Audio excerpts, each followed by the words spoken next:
তো hi everyone, welcome back to my new blog. তো আজকে চলে এসেছি একটা তোমাদের সাথে এগ মুগলাই রেসিপি নিয়ে, যেটা তোমরা সহজেই বাড়িতে থাকা কিছু উপকরণ দিয়ে তোমরা রেডি করতে পারো। যদি চাও আরও কিছু অ্যাড করতে তোমরা সেটাও পারো। আমি কিন্তু এখানে সিম্পলভাবে তোমাদের সাথে শেয়ার করব। তার জন্য আমি ননস্টিকের কড়াই বসিয়েছিলাম, তারপর এটার মধ্যে দিয়েছিলাম কিছুটা তেল, দিয়ে একটা ডিমকে আমি ঝুরি করে ভেজে নেব কিছুটা, তারপর ভেজে নিয়ে নামিয়ে নেব সেটাকে। তারপর আবার কড়াইয়ের মধ্যে কিছুটা তেল দিয়ে সেটার মধ্যে রসুন কুচি অল্প, তারপর দিয়ে দেব কয়েকটা পেঁয়াজ কুচি। নেওয়ার পর সেটাকে কিছু সময় ভেজে নেব। ভেজে নেওয়ার পর কিছুটা ব্রাউন হয়ে গেলে সেটার মধ্যে দিয়ে দেব হলুদ গুঁড়ো, ধনে গুঁড়ো, জিরে গুঁড়ো আর লাল মরিচ গুঁড়ো। এখানে আমি কিছুটা অল্প আরও তেল দিয়ে দিয়েছিলাম, কারণ আমি এতটা তেল খেতে ভালোবাসি না, কিন্তু কী করব, তেল ছাড়া তো আবার রান্না করা হবে না। যাই হোক, সেখানে আমি কিছুটা গুঁড়ো মশলা দিয়ে সেটাকে ভালো করে পেঁয়াজ আর রসুনগুলিকে ভেজে নিয়েছি।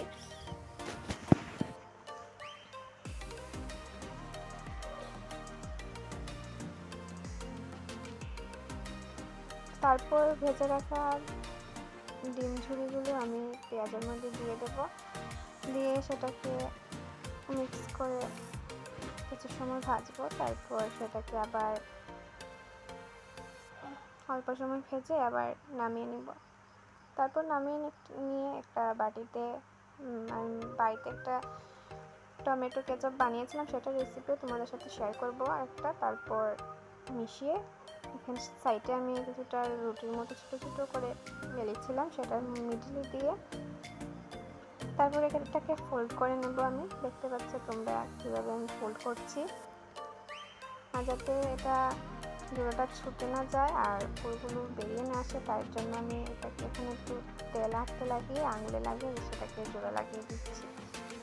তারপর একটা একটা করে আমি সবকটা রেডি করে নিয়েছিলাম। আর একটা ভিডিও করছি তো তাই একটু প্রবলেম হচ্ছে, কিছু মনে করো না, তোমরা একটু ম্যানেজ করে নিও। তো যাই হোক, এখানে আমি বানিয়েছিলাম টোটাল 7টা না 8টা হয়েছিল মুগলাই। একবার বাড়িতে তোমরা ট্রাই করতে পারো। তো এরকম নতুন নতুন ইউনিক রেসিপি দেখতে আমার চ্যানেলটা তোমরা সাবস্ক্রাইব করে দিও, যদি তারপর আমার যাতে নতুন ভিডিওগুলো তোমরা খুব সহজেই দেখতে পারো। তারপর ব্রেকফাস্ট বলো, টিফিন বলো, নতুন নতুন আইডিয়া তোমরা পেতে পারবে, কারণ আমি এরকম ডিশ বানাতে অনেক ভালোবাসি, নতুন কিছু ট্রাই করতে। তারপর একটা একটা করে আমি প্রত্যেকটা পুর দিয়ে প্রত্যেকটা মুগলাই রেডি করে নিয়েছিলাম। একইভাবে তোমরা করতে পারো, সেমভাবে আমি প্রত্যেকটা করেছিলাম। সেখানে দূরে লাগিয়ে তেল হাতে লাগিয়ে সেটাকে ফোল্ড করে দিয়েছিলাম।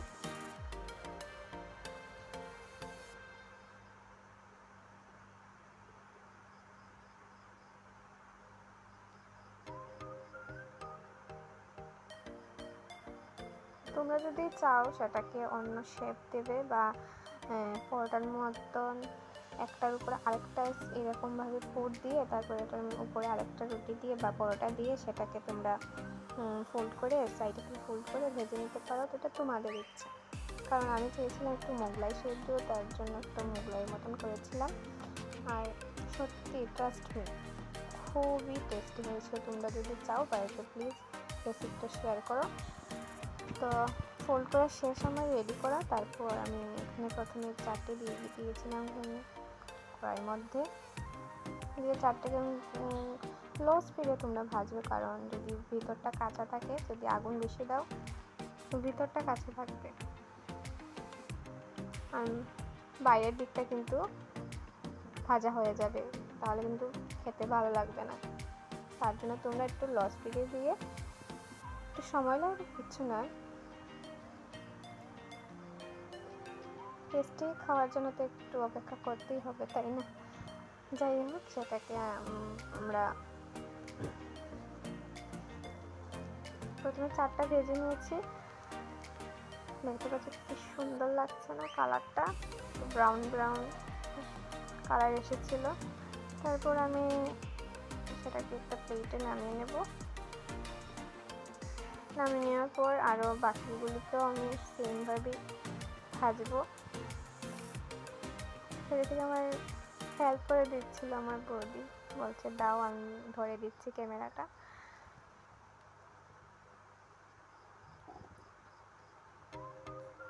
তারপর আরও 3টে মনে হয়, হ্যাঁ 3টে দিয়েছিলাম, বাকি 3টেকেও আমি সেমভাবে ভেজে নেব।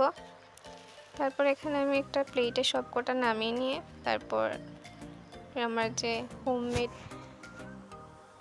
কেচাপটা বানিয়েছিলাম টমেটো দিয়ে, সেটা সাইডে নিয়েছিলাম অল্প। তারপর কিন্তু আমি সবকটা মুগলাই কিন্তু একা খাইনি, সবাইকেই দিয়েছিলাম।